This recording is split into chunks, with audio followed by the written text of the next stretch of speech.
at our common friend's wedding in Boracay, Philippines. And we sang a duet, and no, I can't believe it's now your wedding and I'm singing. And we've been great friends since Cedric. Becky's just one of the bubbliest and the most purest hearts I've ever known in this lifetime. So do take care of her. And I think you would.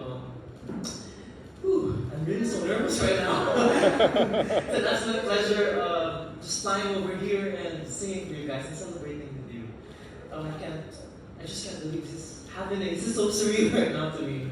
Okay, the song that I'm singing is a very popular Filipino love song, which I think you wouldn't really understand the words, but it talks about how we thank God for for the one He has given you after so long, a very long time of waiting and yearning for the one He has given you. Now it's Cedric. Let's give it a big hand, please, everyone. And so I bless you guys. Thank you very much.